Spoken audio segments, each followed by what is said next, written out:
বাংলার পাঠশালায় আমি শশাঙ্ক স্যার তোমাদেরকে স্বাগত জানাই। আজ আমি তোমাদের প্রলয়োল্লাস কবিতার দ্বিতীয় পর্ব নিয়ে হাজির হয়েছি। প্রলয়োল্লাস আমি আগের দিন কবির চেতনা, কবিতার প্রেক্ষাপট আলোচনা করেছিলাম, আর আজ আমি আলোচনা করব কবিতার প্রতিটা পংক্তি ধরে ধরে বিশ্লেষণে। যে কয়েকটা পয়েন্ট তোমাদেরকে মনে রাখতে হবে সেগুলো হলো: 1. ইংরেজ শাসকের প্রতি মুক্তিকামী এক মানুষের অন্তরের সতর্কবার্তা। আবার বলছি, ইংরেজ শাসকের প্রতি মুক্তিকামী এক মানুষের অন্তরের সতর্কবার্তা। 2. দেখবে কবিতায় ভয়ঙ্করের কথা আছে। ভয়ঙ্কর আসলে দেবাদিদেব মহাদেব, যার দুটো রূপ, রক্ষক এবং সংহারক। তিনি একদিকে এই পৃথিবীকে রক্ষা করছেন, অন্যদিকে পৃথিবীর যাবতীয় ক্লেদ, যাবতীয় কুসংস্কার, যাবতীয় অন্ধকার দূর করে তিনি তাণ্ডবের নেশায় মত্ত হয়ে থাকেন। যখন যুগে যুগে যখনই এরকম অন্ধকার নেমে আসে, তখনই দেবাদিদেব মহাদেব তার তাণ্ডব নৃত্য সংগঠিত করেন। তাহলে ভয়ঙ্কর প্রলয়ের নেশায় সেই বিপ্লবী, আসলে এখানে ওই মানুষ হলেন বিপ্লবী সত্তার প্রতীক। বিপ্লবী সত্তা, যে বিপ্লবী ভারতবর্ষের স্বাধীনতা আন্দোলনে এমন বিদ্রোহের বাণী ছড়িয়ে দেবেন যে বিদ্রোহে ছারখার হয়ে যাবে ইংরেজের সাধের সিংহাসন। 3 নম্বর পয়েন্ট দেখো, বোর্ডে আমি লিখেছি, ভয়ঙ্করের হাসি আসলে একটি রূপক, যার দ্বারা প্রলয় বা পরিবর্তনের কথা বোঝাতে চাওয়া হয়েছে। প্রলয় বা পরিবর্তন, রূপক। রূপক কি? তোমাদেরকে আমি সমাস পড়িয়েছি। সমাসে রূপকের কথা বলেছিলাম। অভেদ কল্পনা করা হয় যখন, দুটো ভিন্ন বস্তুর মধ্যে যখন অভেদ কল্পনা করা হয়, তখন সেটা হয় রূপক। ভয়ঙ্কর আসলে প্রলয় বা পরিবর্তনের প্রতীক। কোন প্রলয় বা কোন পরিবর্তন? দীর্ঘ 190 বছর বা 200 বছরের শৃঙ্খলের হাত থেকে ভারতবর্ষকে মুক্তির প্রতীক ভয়ঙ্কর। 4. প্রলয়োল্লাস আসলে ধ্বংসের পরেই সৃষ্টির বার্তা। প্রলয়োল্লাস কি ধ্বংস? ইংরেজের সাধের সিংহাসন ধ্বংস। ইংরেজের শাসন, শোষণ, অত্যাচার, উৎপীড়ন, ভারতবর্ষের প্রতি বঞ্চনা, লাঞ্ছনা, তার বিরুদ্ধে কবি ধ্বংসের বার্তা দিয়েছেন। কিরকম ধ্বংস? বিপ্লবের দ্বারা ধ্বংস। কারণ কবি বিশ্বাস করতেন বিপ্লব শিক্ষা আনে চেতনা, চেতনা আনে বিপ্লব, বিপ্লব আনে মুক্তি। সেই বিপ্লবের মধ্যে দিয়েই কবি প্রলয়ের উল্লাস করতে চেয়েছেন। তাহলে আসা যাক, শুরু করছি প্রলয়োল্লাস। আমি কবিতাটা আগে একটা করে স্তবক পাঠ করব, তারপর সেই কবিতার সেই চরণগুলোর, পংক্তিগুলোর ব্যাখ্যা তোমাদেরকে আমি দেব। কবিতাটা প্রবাসী পত্রিকার জ্যৈষ্ঠ সংখ্যায় 1329 বঙ্গাব্দে প্রথম প্রকাশিত হয়। আর কবিতাটার মূল কাব্যগ্রন্থের নাম আগের দিন বলেছিলাম অগ্নিবীণা। 1922 খ্রিস্টাব্দে এই অগ্নিবীণা কাব্যগ্রন্থ প্রকাশিত হয়। তোরা সব সব জয়ধ্বনি কর, তোরা সব জয়ধ্বনি কর, ওই নূতনের কেতন ওরে কাল বৈশাখীর ঝড়, তোরা সব জয়ধ্বনি কর, তোরা সব জয়ধ্বনি কর। তোরা আসলে কবি পরাধীন ভারতবর্ষের নব যৌবনের প্রতীক বিপ্লবীদের প্রতি ইঙ্গিত করেছেন, বিপ্লবী সত্তার প্রতি ইঙ্গিত করেছেন। তোরা সব জয়ধ্বনি কর, কিসের জয়ধ্বনি? সেই বিপ্লবী সত্তার জয়ধ্বনি, সেই বিপ্লবের জয়ধ্বনি, যে বিপ্লবের মধ্যে দিয়ে আসবে নতুন ভারতবর্ষের সূর্য, নতুন দিন। সেই নতুন দিনের বার্তা দেওয়ার জন্য কবি সেই মহান আত্মার প্রতি জয়ধ্বনি করতে বলেছেন, যার আগমনের ফলে পৃথিবীর বুকে, ভারতবর্ষের বুকে নেমে আসবে প্রলয়ের উল্লাস। প্রলয়ের ফলে যে আনন্দ, ধ্বংসের মধ্যে যে আনন্দ, সেই উল্লাসের কথা কবি বলেছেন। আর সেই উল্লাসের জন্য কবি একটা প্রতীক এঁকেছেন। সামনে এক নেতৃত্ব দানকারী ব্যক্তিত্বের আগমন বার্তা ঘোষণা করেছেন। তাই কবি বলছেন তোরা সব জয়ধ্বনি কর। বারবার কবিতার মধ্যে আমরা দেখব তোরা সব জয়ধ্বনি কর এই কথাটা। কেন?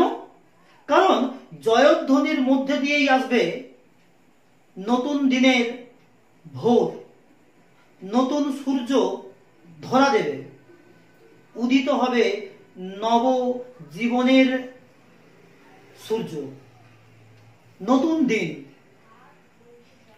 ওই নূতনের কেতন ওড়ে কাল বৈশাখীর ঝড়। কবি নূতনকে কাল বৈশাখীর ঝড়ের সঙ্গে তুলনা করেছেন। নূতনের কেতন, যে কাল বৈশাখীর ঝড়ের পর,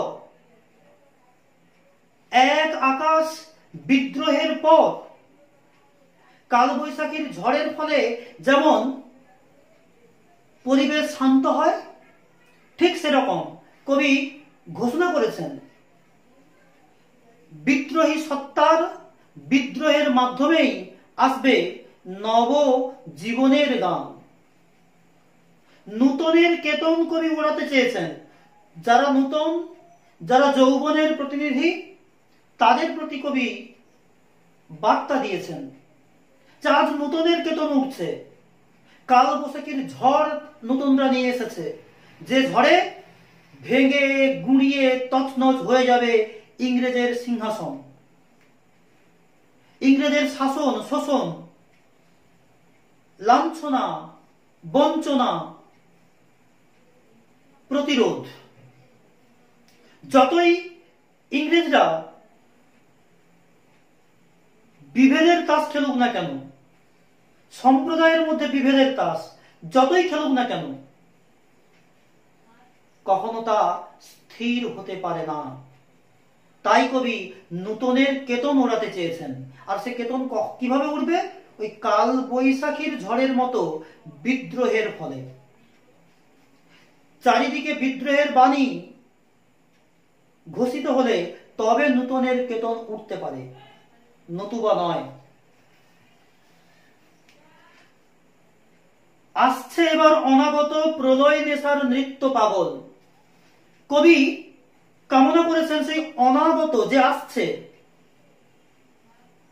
সেই প্রলয় নেশার নৃত্য পাগলকে কবি কামনা করেছেন। কে তিনি? আমরা সবাই জানি, ভারতীয় পুরাণ, ভারতীয় দর্শন অনুযায়ী প্রলয় নেশার নৃত্য পাগল হলেন দেবাদিদেব মহাদেব। তাহলে কবি সেই মানুষের বার্তা ঘোষণা করেছেন যে যার মাধ্যমে প্রলয় হবে, প্রলয় ঘটবে। মহাদেবের সেই প্রলয় মূর্তি কবি কামনা করেছেন। সতীর দেহ কাঁধে নিয়ে যেভাবে তিনি তাণ্ডব নৃত্য করেছিলেন, সেরকম ভারতবর্ষের দায়িত্ব কাঁধে নিয়ে বিপ্লবীরা তাণ্ডব নৃত্য করবেন। সেরকম এক শক্তি কবি কামনা করেছেন। সেরকম এক দুর্দমনীয় কোন এক ব্যক্তিত্বের কামনা কামনা করেছেন কবি। যে ব্যক্তিত্ব একটা পিলার হয়ে দাঁড়িয়ে থাকবেন, বুক চিতিয়ে বলবেন এসো লড়াই করব, চোখে চোখ রেখে। ওই এক দল বাড়িয়ে দিয়ে এক গালে মারলে আরেক দল বাড়িয়ে দেওয়া নয়, এক গালে মারলে 4 গালে মারতে হবে, তবেই ওরা বুঝবে। তাহলে প্রলয় নেশার নৃত্য পাগল কবি কামনা করেছেন, পাগলকে কবি কামনা করেছেন, চেয়েছেন যে প্রলয়ের নেশায় যে পাগল প্রতিনিয়ত ভারতবর্ষের দর্শনকে পথ চেনায়, সেই প্রলয় নেশার নৃত্য পাগলকে কবি কামনা করেছেন। কবি বোঝাতে চেয়েছেন তার আগমনের ফলে ঘটবে ভারতের বুকে এমন এক বিপ্লব, এমন এক জনজোয়ার, যে জনজোয়ারের ফলে এমন এক চেতনার স্ফুরণ ঘটবে, যে চেতনার পথ ধরে আমরা পৌঁছে যাব সেই জায়গায়, সেই উত্তুঙ্গ সিংহাসনে, যে সিংহাসন দীর্ঘ 100, 150, 200 বছর ধরে আমরা চেয়েছিলাম। সিন্ধু পারের সিংহদ্বারে ধমক হেনে ভাঙলো আগল। ইংরেজদের শাসন শোষণের প্রতীক কারাগার। সিন্ধু পারের সিংহদ্বার বলতে কবি আসলে আন্দামানের সেলুলার জেলে বন্দী, সেলুলার জেলের কথা বলেছেন, যে জেলে বন্দী বিপ্লবীদের তীব্র অসহ্য যন্ত্রণায় পেছনে পিষ্ট করা হয়েছে। যে আন্দামানের সেলুলার জেল ইংরেজদের অপশাসনের প্রতীক, সেই সেলুলার জেলে আগল ভেঙে ফেলতে বলেছেন, বন্ধন ভেঙে ফেলতে বলেছেন কবি। আর ভেঙে ফেলার জন্য কবি সেই প্রলয় নেশার নৃত্য পাগলের কামনা করেছেন, যিনি ঘটিয়ে ফেলবেন তুফান, প্রলয়, যে প্রলয়ের মধ্যে দিয়ে আসবে নতুন সূর্যোদয়। ভারতবাসী গাইবে সূর্যোদয়ের গান।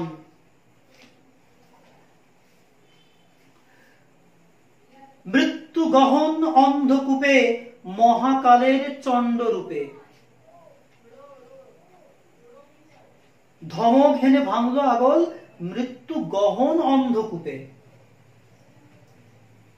তোমরা খেয়াল করবে একটা বিষয়,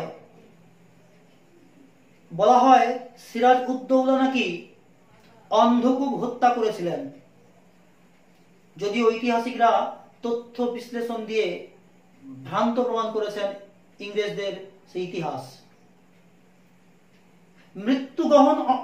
মৃত্যু গহন অন্ধকূপে মহাকালের চণ্ডরূপে। মহাকাল কে? মহাকাল, মহাকাল আসলে দেবতাদের আদিদেব শিব। শিব সুন্দর, আবার শিব অসুন্দর। একদিকে সুন্দরের প্রতীক, আবার যা কিছু অসুন্দর তাকে ছেদন করার জন্য দেবাদিদেব মহাদেব অগ্রগণ্য ভূমিকা পালন করেন, অগ্রণী। চণ্ডকে, চণ্ড হলেন, ভাবো এই যে বলছে মহাকালের চণ্ড রূপে। পুরাণে যে গল্প আছে,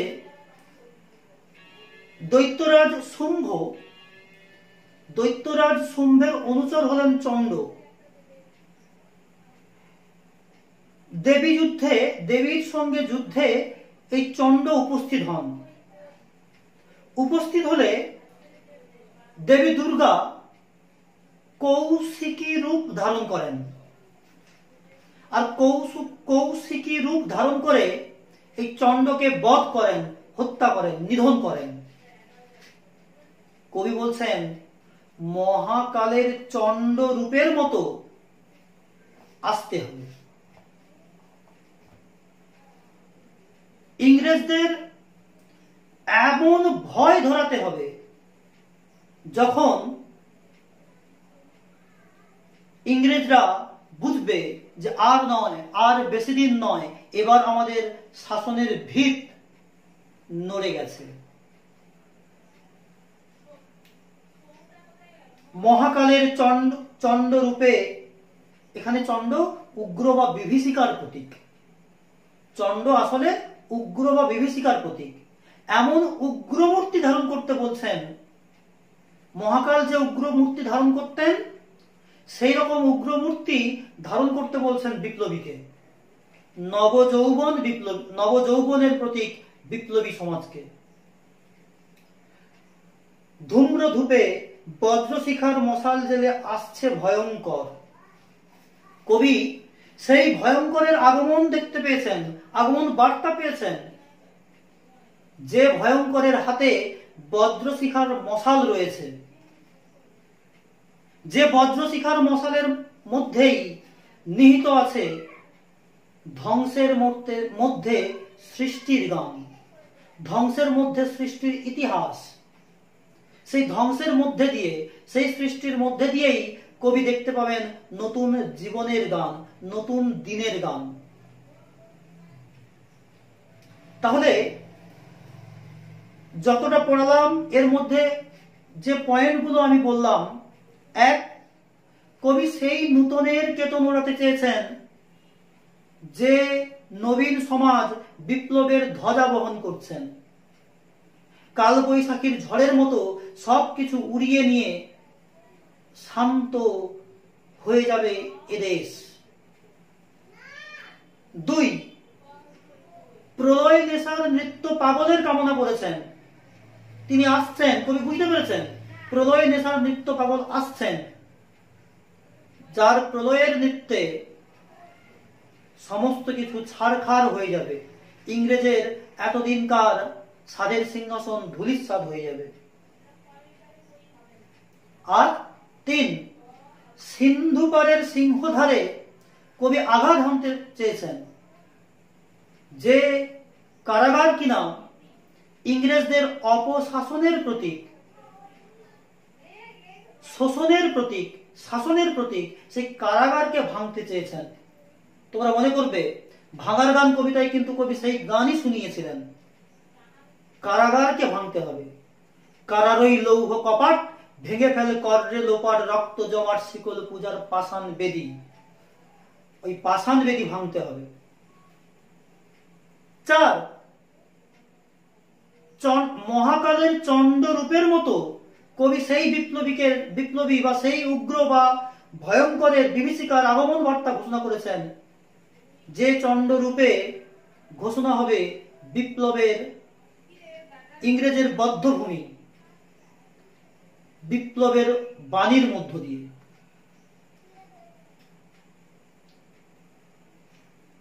প্রথম এই যে স্তবক, এই অংশটা তোমাদেরকে ভালো করে বুঝে নিতে হবে। এবার তোমরা পড়াশোনা করো এইটুকু, তারপর পরের ক্লাসে এর পরের অংশটা আমরা ব্যাখ্যা করব।